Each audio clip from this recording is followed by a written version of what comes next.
Man, if you are looking for a sci-fi read, if you are one of these people that is just obsessed with sci-fi and with just amazing, characters and high stakes, you're going to want to read this book. I'm telling you, it's amazing. Literally finished it just this morning, and I've not been able to stop thinking about it.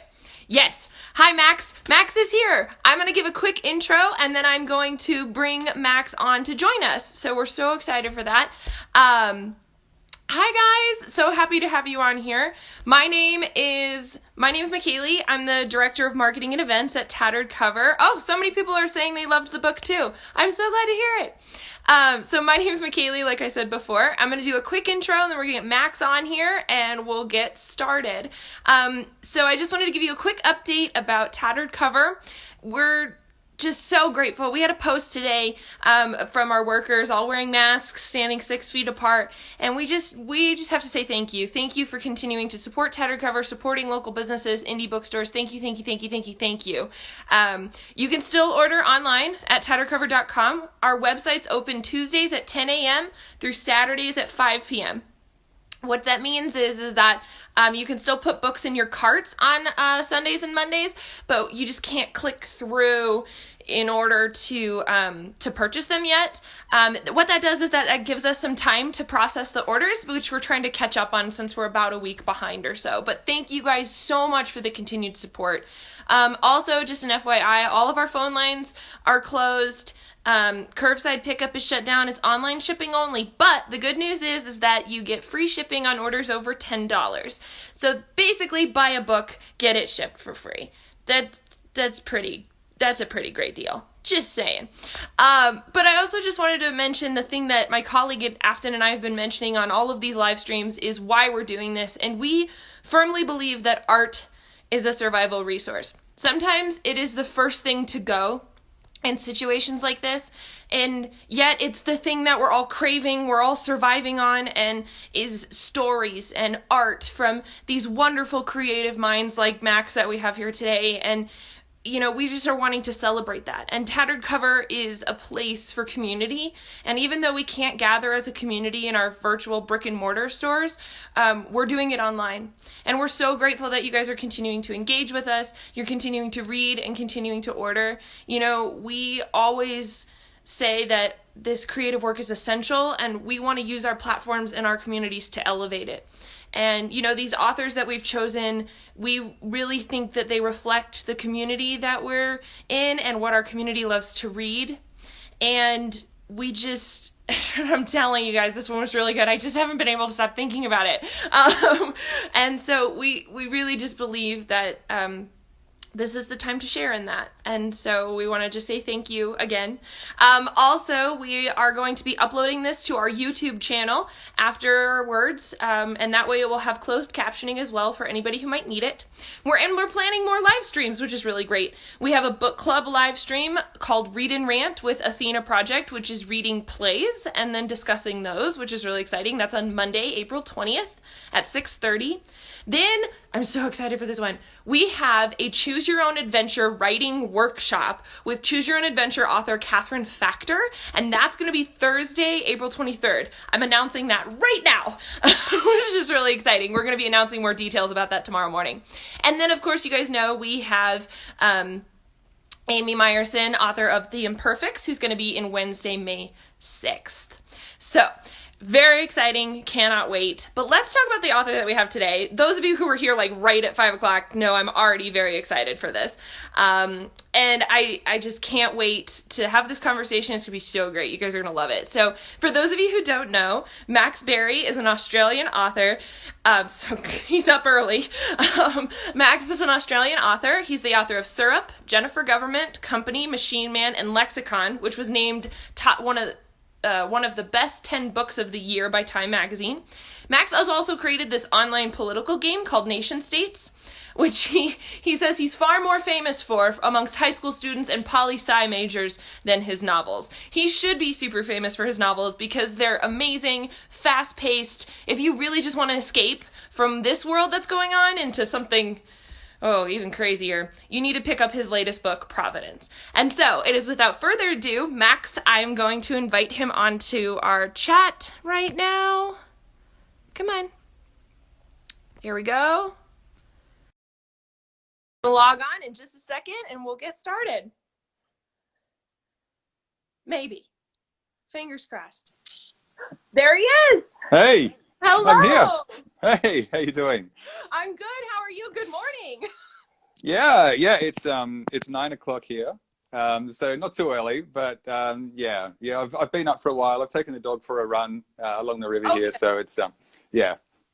Not like my habit where I've been sleeping till like 5 minutes until I have to log onto my computer and go to work.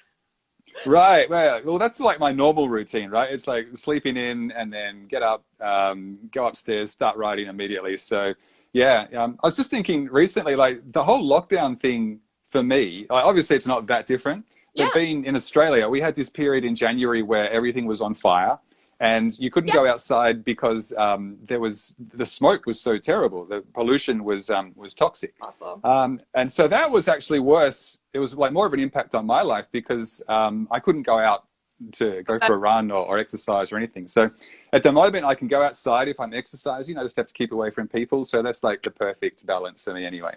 Nice. Well, I'm glad to hear that you're doing well. That actually was one of our audience questions for later in the interview, was how you're handling and how you're doing well with this quarantine. So that's good to hear that at least it's going well. Yeah, I do have a house full of kids and things. So yeah, there's it's different from having so many other people around. And I notice I get interrupted more too. So normally it's me sitting at home and I just work and people don't really bother me, which is great.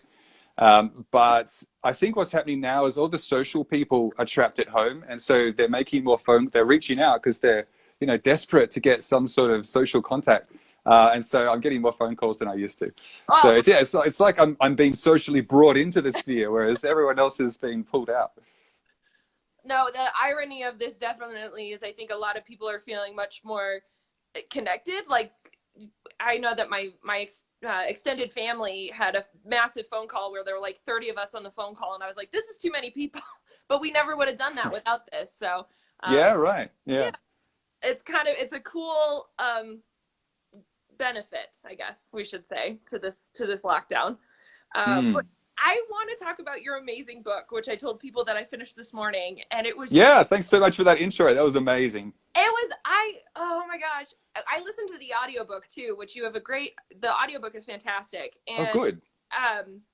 It just gets your heart racing, I think, sometimes when you're listening to it a little bit more, because it's just her intensity of your narrator is amazing, and just, oh gosh, it's really good. Oh, that's great. I got to choose her. It was one of the most fun parts of the process. Yeah, because the audio book producer gets in touch and they suggest a few different people that they think might work well for the book. And with Lexicon, I remember the two people they suggested were perfect, and we just went with it. But this time I wasn't really that thrilled with the initial suggestions, so they said, oh, why don't you just go out and find a narrator? Just go through the catalogue of audiobooks and find someone you like. So I'm not a big audio book listener myself. I prefer print. That's the medium that I work in. So makes sense. Yeah, so I'm not really that familiar with it as its own thing.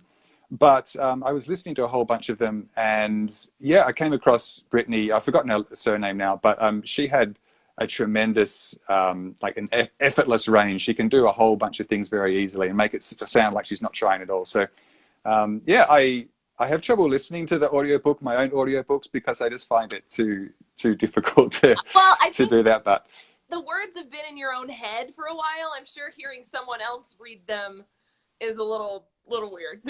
Yeah, I guess I write for the page as well. So when I hear it spoken back, I'm thinking of all these things I would do differently.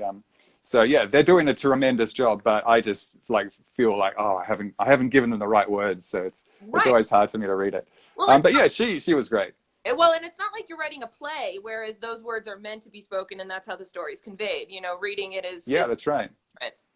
Yeah. Well, I would love it if you could start us out with a teaser about what this book's about, and then give us a little bit of a taste of the book. If you could read it aloud for us. I can, yeah. I've got the book here, so I can do that. This is actually like my first bookstore thing, you know, because I was meant to come over to the States I was going to fly out March 29, and I was going to be out there for about 2 weeks. I was going to bring along my daughter, my 14-year-old daughter, who, you know, I haven't had a book out for a long time. And so I haven't been able to prove to her that I'm actually an author for quite a long time. As far as she knows, I just go to the study and I, you know, do mysterious things all day. Right. So this was going to be my chance to bring her to the States and to take her around and to show her a little bit about what it's like to be on tour and to show her these different cities, to meet some of the people, which, you know, maybe some of them are in the chat today, but I'm so sad that some of these people who have been turning up to my bookstore events for years and years, and I haven't seen them in a while, yeah, we didn't get to do that. So yeah, this is the first thing that I've done that's actually like a bookstore event. So thank you so much for that.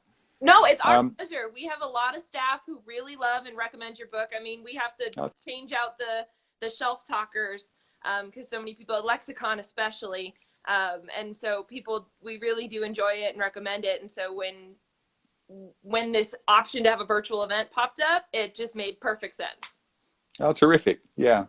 Well, yeah, the teaser about Providence, it is a story about what happens after humanity makes first contact with an alien species that turns out to be tremendously hostile. And what happens is that we all pour our resources into building defenses. And we build these gigantic battleships called Providence-class battleships. And they are immensely powerful, and they are run by technology, they're computer run basically, that people don't really need to do very much. There's a crew of only 4 people on each ship, and we follow the crew of number 5, Providence number 5, which goes out to do its job. So the 4 people on board have each got different reasons for being there. The story flips between each of their perspectives, and it starts out, I guess I envisioned it as a kind of old school sci-fi in the sense that it's quite a simple concept. It's like you've got the alien species that's very aggressive, you've got the good guys who are going out to fight the war to protect their species, and so that's the kind of book that I read a lot as a kid and devoured as a teenager. I loved all those sort of golden age sci-fi novels, Philip K. Dick, Larry Niven, and those sorts of writers who, would just transport you into this world of aliens and spaceships and things. And so I've always wanted to write this sort of book. It's been like in the back of my head that one day I will write a book with actual aliens in it, not just strange people. Fair. And and so I was looking for a way to do that in a way that both captured that kind of excitement I felt as a kid, that, you know, that pure joy of going into a science fiction realm like that, but also was really true to the people, because as I've gotten older as a reader and as a writer, I feel much more of a need to connect with the people and to believe in the characters, and for the characters to be smart and surprising in some way, and to really bring me through the whole story. I used to be much more of a plot guy, and now I need more character. I still love plot, but I need more character to get me through it. So we without spoiling what happens, we basically have quite a simple concept with the ship that they're in is run by this AI that doesn't talk, it can't communicate with the humans, but it's obviously in charge of the mission, so it's a good thing. The aliens are somewhat mysterious, animalistic, kind of force of nature enemy. Yep. And we see what happens when that crew get cut off from Earth and have to actually figure things out for themselves. So I can read you the start of the book. Great. Whoops, I just banged the camera there. So how long do you want me to go? I can go like 3 to 5 minutes. Is like a good place to stop, or did you want longer than that? 3 minutes. Yeah? Mm-hmm. All right. I always feel like I need to do a disclaimer at this point about the accent, because, you know, I feel like most of the time when people read my stuff, they don't have an Australian accent in their heads, and they shouldn't, right? But unfortunately, there's nothing we can do about that. So you'll just have to put up with it. I'll take it. Go for it. Okay. So I've got my little Providence here. This is chapter 1, called The Encounter. At last it's time, and you file in to watch the contact video. You've seen it before, everyone has. When you enter, you recognize the bulkheads, the fat tube lighting they used everywhere back then, even the black rubber coffee mug that sits atop a panel near the breech chamber's exterior door. But it's different. They said you had to see it for yourself to appreciate it, and they were right. When you turn your head, the picture is all around you. You can walk right into it. You could just about pick up that coffee mug and drink from it. This isn't like what you've seen before. It's like being there. Up front are 4 white-suited figures. Since this is the contact video, you recognize them. Maladanto, White, Esperanza, and Bach. Just standing there, large as life. Someone beside you inhales. A wild compulsion rises in your throat. You should warn them. A man to your right even takes a step and clenches his hands. You knew what you'd be watching today, but you weren't prepared for it to feel like this, like it's wrong to be here. And wrong not only because you know what's going to happen, and not even because there are 4 people who need your help and you can't give it, but wrong like you're intruding. They're about to experience the worst moment of their lives, and you've come to watch it. Fabric suits, plastic helmets. Esperanza is holding a thin stick that functions a little like a cattle prod, and that's the best weapon they have. They're scientists, remember. They went into space to study bacterial growth.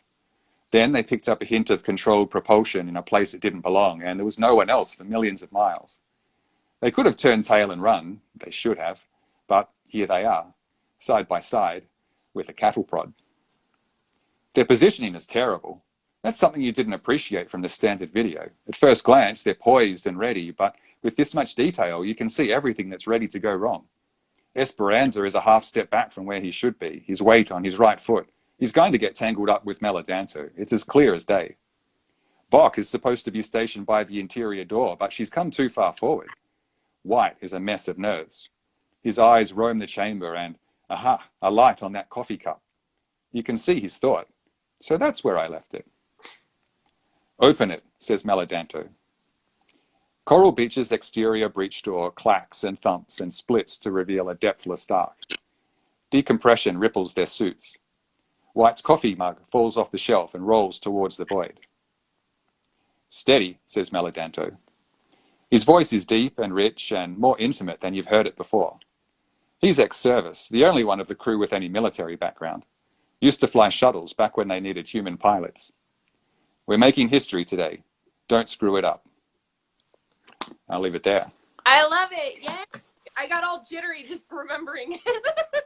Yeah, it's a funny piece, that one, because I had written the book in a bunch of different pieces, as I usually do. And that piece was in the middle for most of the story. And it was, as you learn more about the motivations behind why each character is there, that piece I had saved for Jackson, who is the captain, to explain sort of her motivations behind her hatred for the aliens. But yeah, I mean, in the end, it works better as a setup where you need to understand that these people are out there on this mission and there is this enemy that they want to destroy without asking too many questions about it. Right. Yeah, that chapter sort of sets up what hopefully puts the reader in the mindset to go along with that.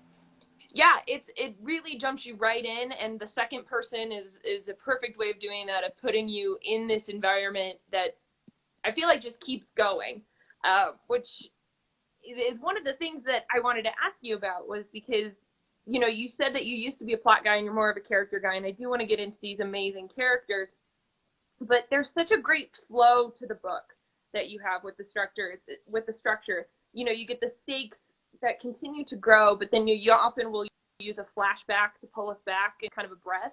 But how do you keep that going in a story? How do you continue to raise the stakes? What does that process look like in your head when you're elevating the plot to such intense levels? Yeah, well, thank you for that, because that is exactly what I was hoping to do.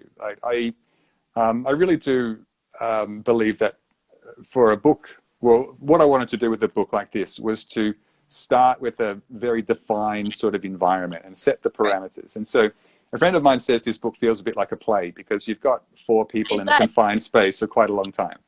And so you can, the good thing about an environment like that, and also like in Lexicon with the school, where it's a very structured, or a company, a workplace, you get to set all the rules of how that environment works and set okay, in this environment, it's really exceptional if someone, say, wears their tie unslung in a corporate workplace. Somewhere else it might not be, but in this environment, that's a big deal. So you get to establish what is a big deal and what isn't a big deal. And then once you've done that, you can start to break out of it. And because you started with such a structured, defined environment in the first place, then it makes each time you go beyond it a bit more shocking.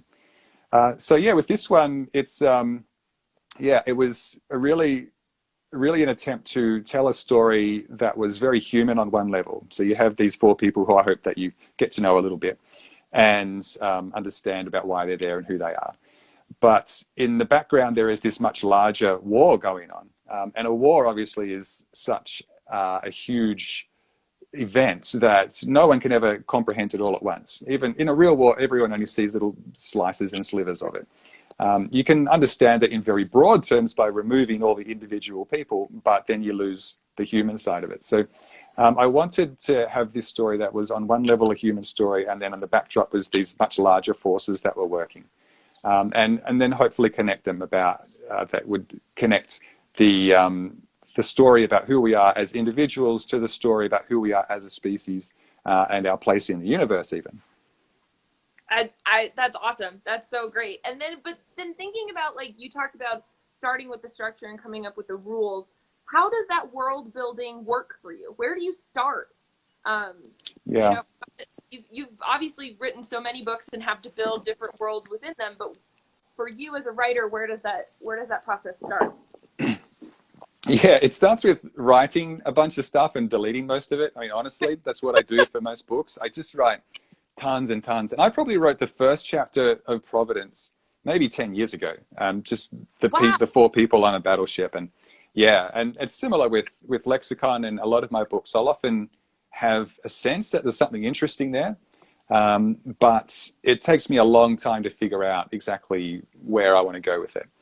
So it's the book goes through so many different iterations. I wrote a version of this that was basically all from Gilly's point of view, the main character, and it was a first-person story as well. So it's, I'm doing this, I'm doing that. Yeah.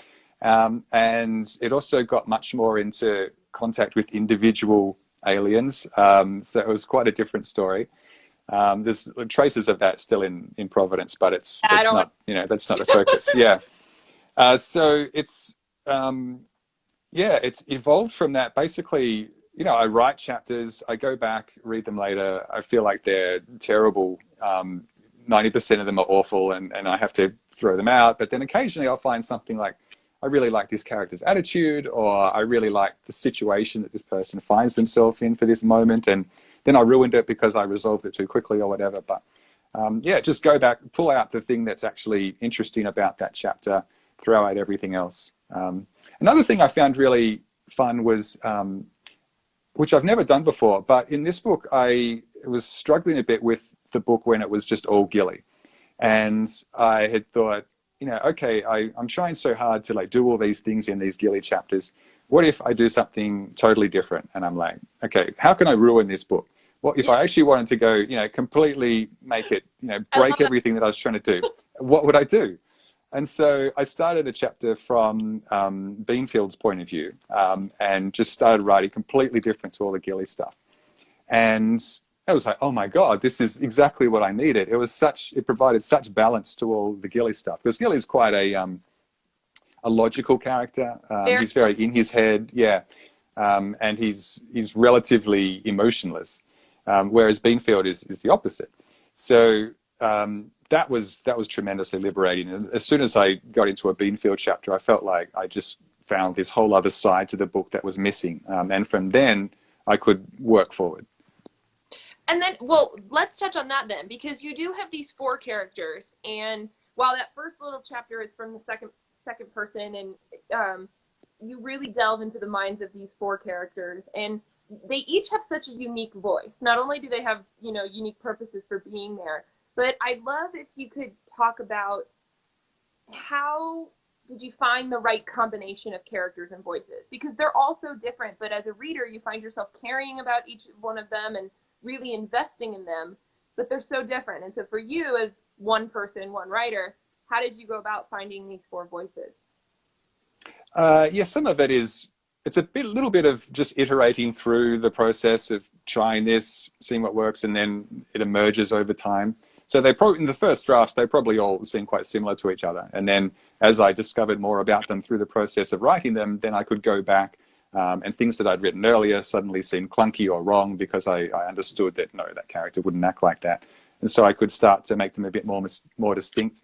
And then occasionally, probably like any writer, you see things in real life. You know, someone does something, whatever it is, a friend that you're talking to, or just someone you see on the street, and it just tweaks something, and you think, oh, that's an interesting worldview that person must have. And you know, anytime I'm encountering something that seems a bit strange or I don't quite understand, then my instinct is always to think about, okay, what mindset does that person have where that thing that they're doing makes perfect sense to them?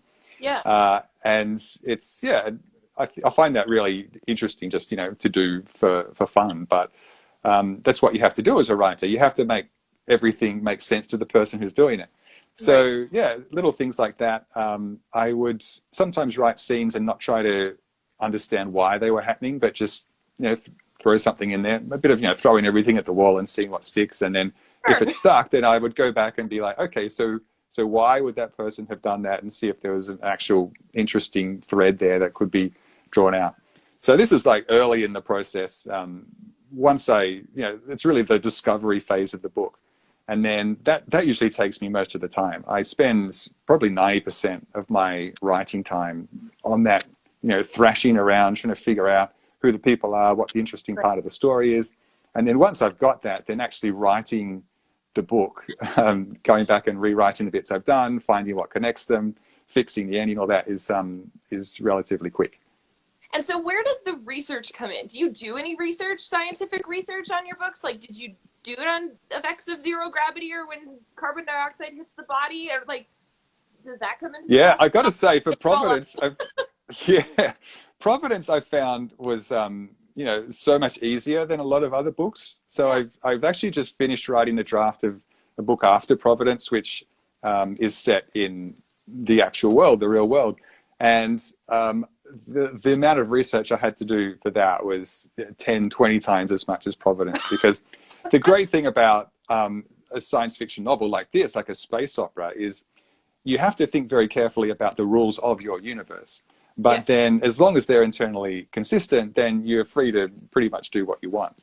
And especially for a book like this, which was less about the technology than the people and the concepts of humanity versus AI versus alien, then yeah, it was more of a thinking about the logic than an actual, you know, go out and research the science, because there is the ship has the ability to move faster than light. I never get into the technology of exactly how that works or anything apart from just referencing it, because that's, you know, that's an important part of the background, but it's not what I thought was the interesting part of the story. Right. So yeah, I got to say, research for Providence was I got off very easy for that one.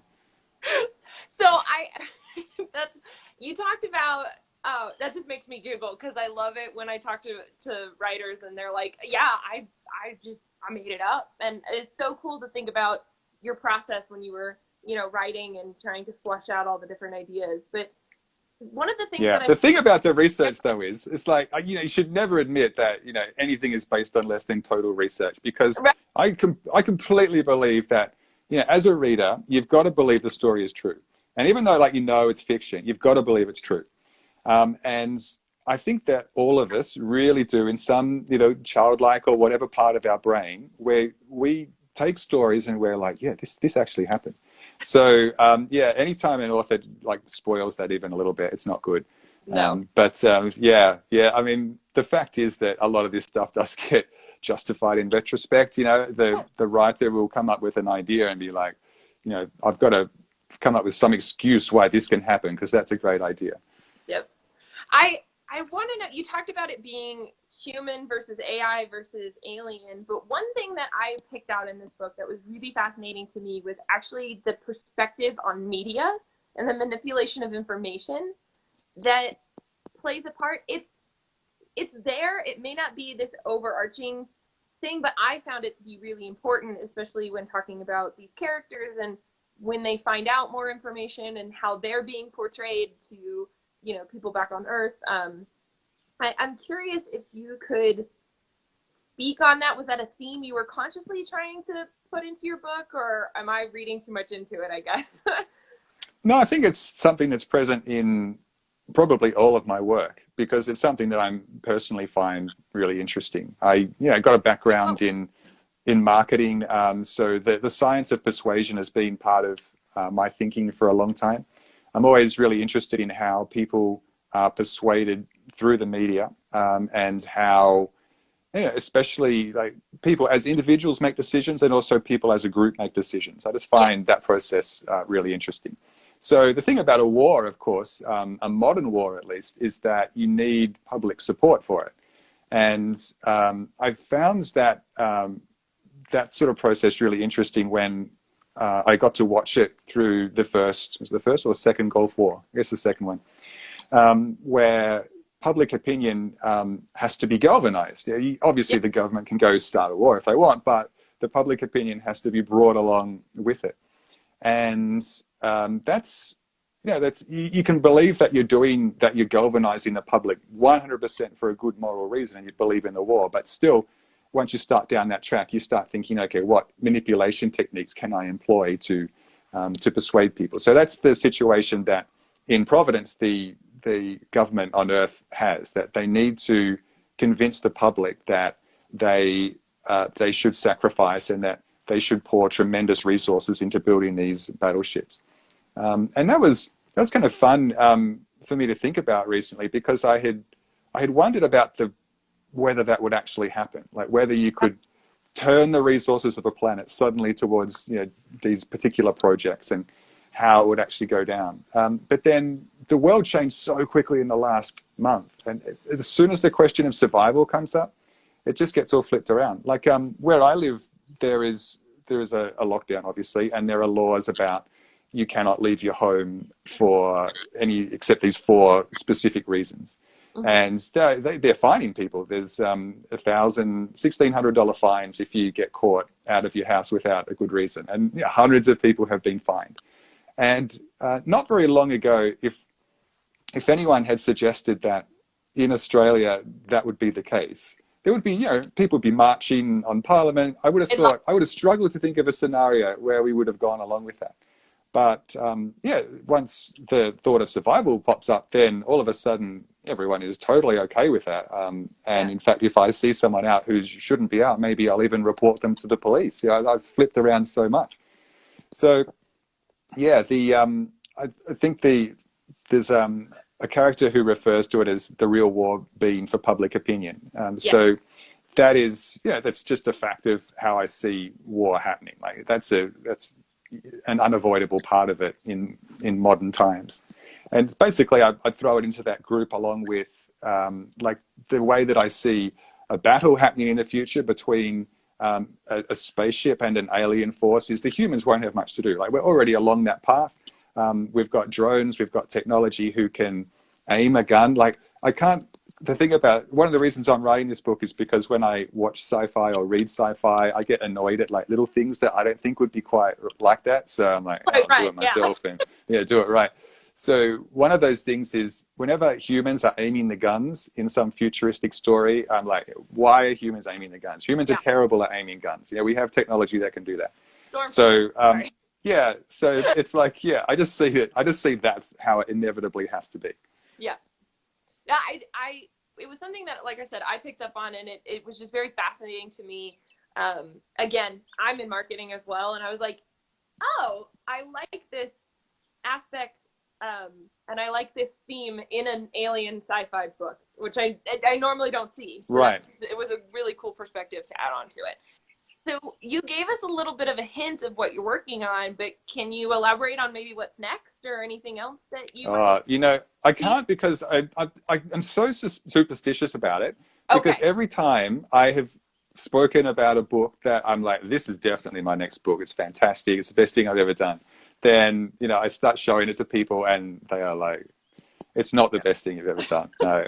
And this one, I'm really hopeful because basically my editor has accepted it, but I'm also a little worried at the moment that maybe the publishing industry is about to slide into the sea along with the rest of civilization. So until, yeah. So until I'm sure that society is actually going to exist in 12 months, I'm not going to go early on the book.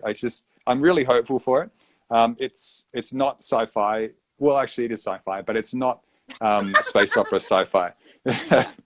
Like I always write sci-fi, but it's the kind of sci-fi that's set in the modern world with, it's more human focused and less about technology and space, basically. This is my first space book. So it's not a space book. I actually called this the space book for a long time. But it's not a space book, but yeah, it's a sci-fi. I love hearing that. It's exciting to think and be optimistic about where, new art being created in all forms. We do have some questions from customers. We asked terrific. on our Instagram feed yesterday and this morning. And so someone wanted to know, if you weren't a writer, what job would you have? Oh, yeah, my daughter asked me that yesterday. She's 9 years old. Yeah. Yeah. Maybe she got on our Instagram and we don't know. Yeah, maybe. Yeah. Yeah, she's, I said programmer because that's what I do as a hobby. I have this whole nerdy side, like you mentioned the NationStates website. So I've kind of gotten this hobby of building websites and just building stuff. And it's similar to writing in the sense that you get to create something that works without you. I really like that about novels and really anything, that I build something and then it exists forever. I don't have to be there to make it work. I can write a novel and someone else can read it and create it in their own mind. I find that really wonderful. And I found that even when I was writing before I was published, like the thing when I had a real job and I was selling computers for Hewlett-Packard, I used to really enjoy the part of my day where I would take a lunch break and secretly write out a few hundred words on my novel before going back to work. And that felt like the thing that I had built that day that would then be there forever. Even if no one read it, I had built a bit of the story that day. I found that tremendously satisfying. And I still find that sort of stuff really satisfying. Even the books that I've written and no one will ever read because they're just not that great, I still feel like building stuff that gets left behind you is really, really important. So yeah, programming is a bit like that for me. I do NationStates. I do a few related things. I made a little game for Providence because if you go to providence.training, you can play like a little choose your own adventure type game. That's right. Alley. Right, yeah, check it out because I spent a couple of weeks on that and it was kind of fun. Like I like getting the different technologies together and making it work. But yeah, no, my daughter wasn't happy with that answer though. She said, no, what if you can't write anything? Because writing code is still writing apparently. Yeah. So I said that I asked if I had to have the skills, like could I be a professional footballer? And she said, yeah, just imagine you can do any job you want. So I said I would be the coach of a football team. This is Australian rules football, obviously, because, yeah, I like having, as I've gotten older, I've found like a real joy in finding these really mindless hobbies as well, because I have a tendency to get interested in something and then get into it so much that it becomes like part of my job because suddenly I'm running a website on this thing and people are interacting with it and it's not a hobby anymore. It's something I have to care about. So the great thing about sport is that it's totally meaningless. Like sport has no meaning outside of its own parameters. The only thing is that we've all decided to care about it, so it matters, but it doesn't. It's like completely arbitrary. And so I love the ability to think about something like that and then you can push it aside and you don't have to worry about it anymore because it has no wider ramifications whatsoever.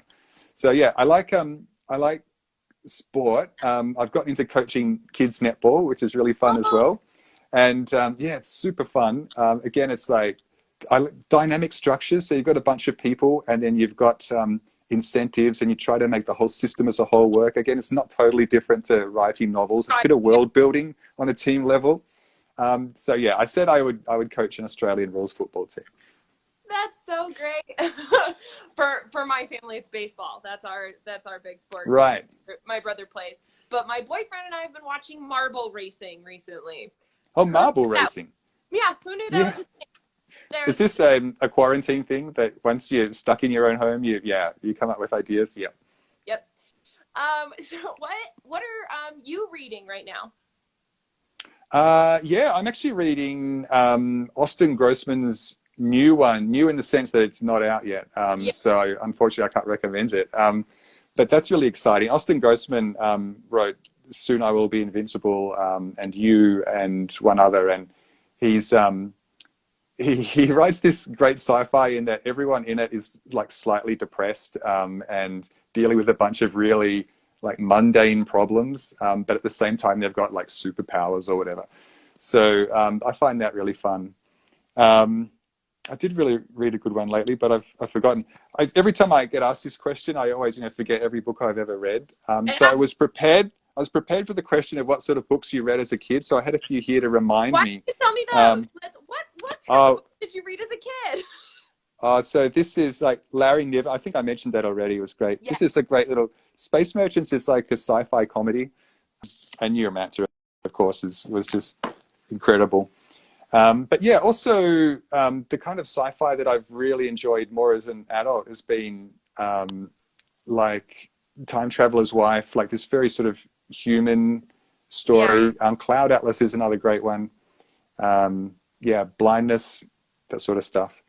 But yeah, I haven't read as much sci-fi as an adult as I have as a kid. So as a kid, it was basically all I read, sci-fi and fantasy. And then as an adult, I'm sort of more into more grounded stories. So I haven't really gone into I haven't read a whole bunch of modern space opera. Mm-hmm. Whereas, yeah, I read a ton of that earlier. Yeah, there's some great, they're calling it speculative fiction now, where it's like, Yeah, yeah, with yeah, a twist. There's some really great ones out there, and it's a really up and coming genre, which just, it's like it has just enough magic or technology to make it interesting, but still hits home and hits you right in the sweet yeah. spot.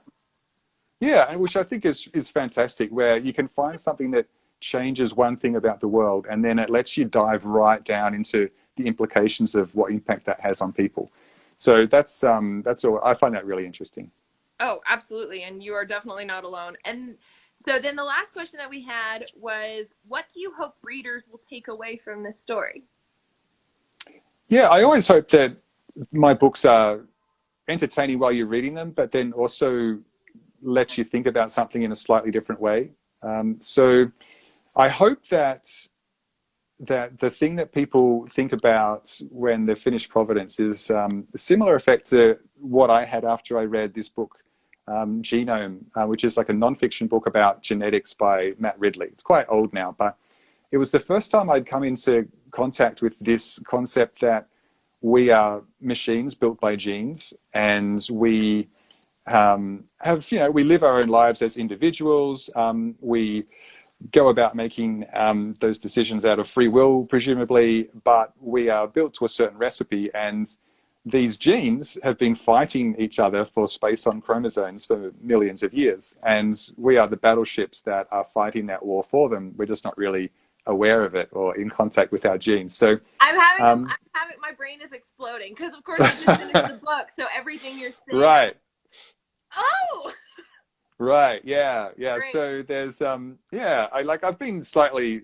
been kind of interested in the idea of free will a little bit. I got into that with Machine Man a bit, and it's Yeah. this you can go very deep into that concept, obviously, which I don't really want to, but I just love the idea that we're not quite as free as we think we are, but we're free enough. So Yeah. it's just to think about it. So yeah, that's one of the concepts I found really fascinating when I first hit it, and yeah, how that connects us to other species and what that means for us and our place in the universe, I think is something that's worth thinking about. I I love hearing that. I have to just say thank you. I know that I feel like I just fangirled a little bit too much during this, but I'm so grateful for the story and the escape that you were able to give me, and that you'll be able to give everybody else who picks up this book and reads it from their local independent bookstore, or listens to the wonderful audiobook, because it really is. I mean, it's intense. So if you're not in the mood for intense, but it's gonna take you out of your current situation, and you're really gonna enjoy it. Max, I can't thank you Well, enough thank you so much. for being here and doing this event with us. I know it was your first one. I hope it's the first anymore, because people deserve to hear about your book, Providence. Out now, and like I said, you can get it online from your local independent bookstore. All these people Oh, are thank you saying so much. comments. It's been really wonderful. Yeah. Thank you everyone for participating in this. It's amazing. I'm really impressed by like how everyone's shown up for this as well. So it's really nice. Not quite the same as being there in person, but next best thing. Exactly. We're doing what we can. So I just want to remind everybody once again, local independent bookstores, you can order Providence from Tattered Cover. We have it on there. Please go and order it there. We do have more virtual events coming up. The Choose Your Own Adventure writing workshop next Thursday, and Amy Meyerson in May. We thank you guys so much for continuing to support us and supporting artists of all kinds. And we all say thank you to Max and hope you have a as ours is ending and yours is just beginning. Right. But thank you so much. We're so grateful. And until next time. Thanks very much. Bye, guys. Bye. Thanks everyone.